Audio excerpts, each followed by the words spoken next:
Bien, vamos a desglosar esto. Tenemos sobre la mesa lo que fue una clasificación sprint de verdad absolutamente frenética en Qatar. La misión de hoy es clara, no solo ver quién quedó primero, sino entender toda la historia que nos está contando esta parrilla de salida. Vamos a analizar cada sorpresa, cada drama, todo capturado minuto a minuto. Totalmente. Y hay que ponerlo en contexto, porque eso es lo que le da la dimensión real a lo que vimos. Estamos ya casi al final de la temporada. La tensión es máxima, pero lo increíble de verdad es la igualdad. Estamos hablando de que entre el cuarto y el noveno hay apenas una décima y media. Es una locura. Cuando los márgenes son así de pequeños, cualquier error te condena. Y vaya que condenó. La primera víctima, ¿y de qué nivel?, llegó casi de inmediato en la SQ1. El titular que nos sacudió a todos, Lewis Hamilton eliminado. Va a arrancar desde la posición 18. Las crónicas lo llaman un nuevo capítulo para el olvido. Uf, qué golpe. Un golpe durísimo. Y lo más preocupante para Ferrari, creo yo, es que no parece algo aislado. O sea, no fue solo un mal día para Hamilton. Si vemos a su compañero, a Charles Leclerc, él sí pasó el corte, pero por los pelos. quedó 13º a una décima y media de caer también.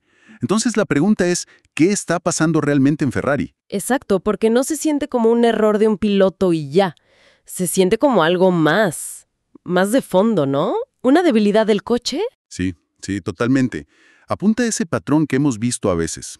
El Ferrari parece que tiene una ventana de funcionamiento muy, muy estrecha.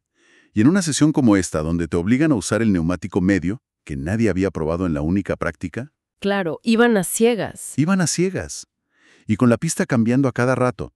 Si no logras encender esas gomas en la primera vuelta, estás perdido.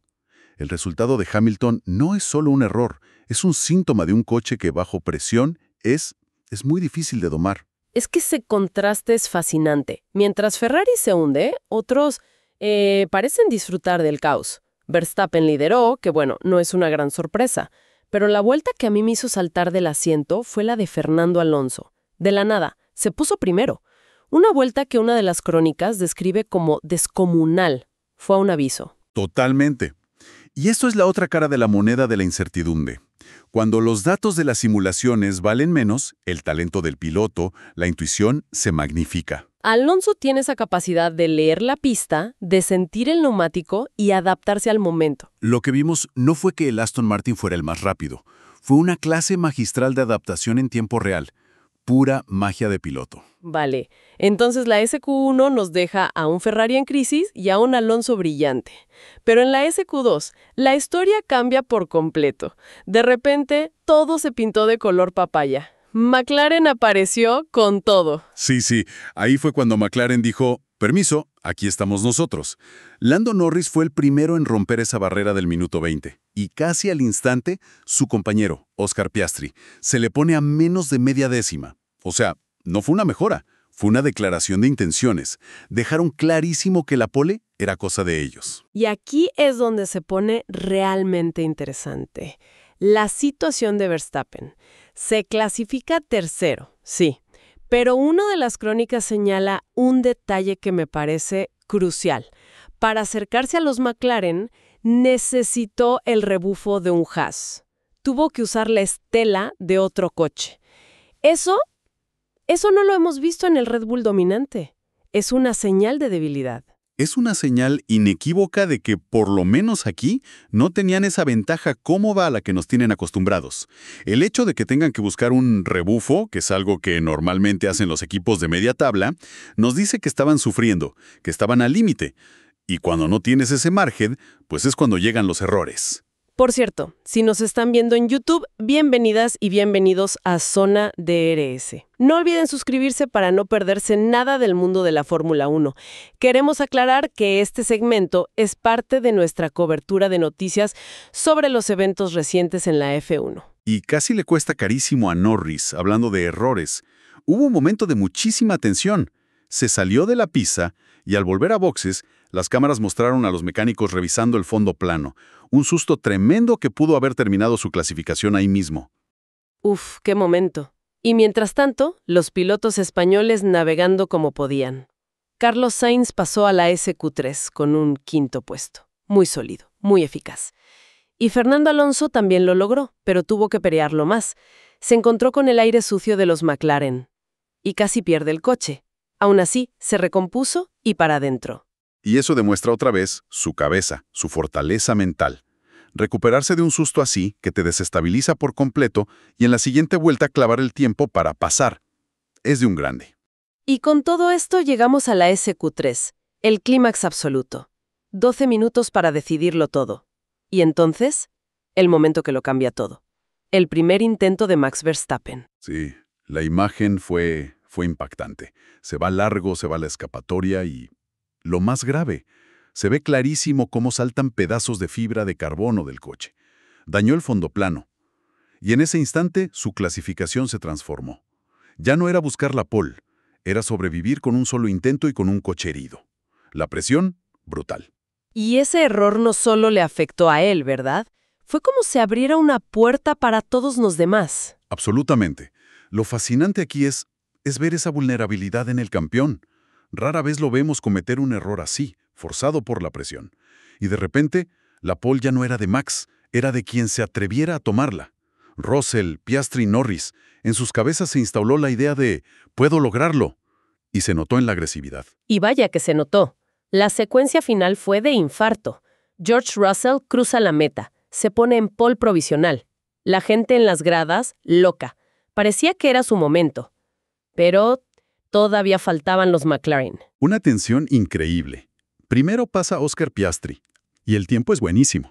Supera a Russell, por apenas 32 milésimas. Nada. Las crónicas lo llaman un piloto renacido, y con toda la razón. Una vuelta casi perfecta. Y cuando parecía que esa era la historia, faltaba Norris. Venía mejorando todos los sectores, pintando la pantalla de morado. Parecía que se la robaba a su compañero. Pero comete un error mínimo en la última curva. Se va un poquito largo y pierde ese impulso. Y se queda tercero. Un error de milímetros que le costó una pole que era suya. es la crueldad y la belleza de este deporte. Todo el trabajo del fin de semana, la adrenalina, y se decide por si tu rueda pisa un centímetro más allá de la línea. Una alegría inmensa para Piastri y una decepción profundísima para Norris. Entonces, vamos a repasar esta parrilla final porque es una auténtica joya. Primera fila, Oscar Piastri en la pole y George Russell segundo. Una combinación que nadie, pero nadie, habría predicho. Nadie. Y es una primera fila con mucho que demostrar. Detrás de ellos, en segunda fila, Lando Norris tercero y un excelso Fernando Alonso cuarto. Otra clase magistral de Alonso colocándose en la posición perfecta para atacar en la salida. Y la tercera fila para mí es la que cuenta la historia más grande. Yuki Tsunoda quinto, superando a Max Verstappen, que sale sexto. Exacto. El tricampeón del mundo superado por su hermano pequeño. Y Carlos Sainz, un poco más atrás, arrancará octavo. Y Leclerc, que es noveno, solo hay una décima y media. 6 coches en un suspiro. Esto no es una parrilla, es la promesa de una batalla campal desde la primera curva. Entonces, ¿qué significa todo esto? Si tuviéramos que resumir las claves, ¿cuáles serían? Pues mira, para mí son 4 historias. La primera, el resurgimiento de Oscar Piastri. Esto es una reafirmación de su talento. La segunda, la vulnerabilidad de Verstappen. Sale sexto, con el coche dañado y tras cometer un error. No es el de siempre. La tercera, la clase magistral de Alonso. Sin el mejor coche, su inteligencia lo pone en un lugar de privilegio. Y la cuarta, claro, la gran decepción de Hamilton y las dudas enormes sobre Ferrari. Y de cara a la carrera, ¿cómo se traduce todo esto? Pues la parrilla nos cuenta una historia de oportunidad contra control de daños. Para Piastri, Russell y Alonso es una oportunidad de oro. Y hay un factor clave. Piastri tiene a Norris justo detrás, que puede actuar como un escudo, cubriéndole las espaldas. Verstappen, en cambio, está solo, rodeado de rivales y con un coche que no está al 100%. Para él, la carrera será más de sobrevivir y limitar los daños que de atacar. Y eso nos deja con una última reflexión para quienes nos escuchan. Con un Verstappen dañado, saliendo desde tan atrás, y con esa igualdad increíble por delante. Será la carrera sprint menos sobre quién tiene la velocidad pura para ganar y más sobre quién puede simplemente sobrevivir a la batalla caótica de las primeras 5 posiciones.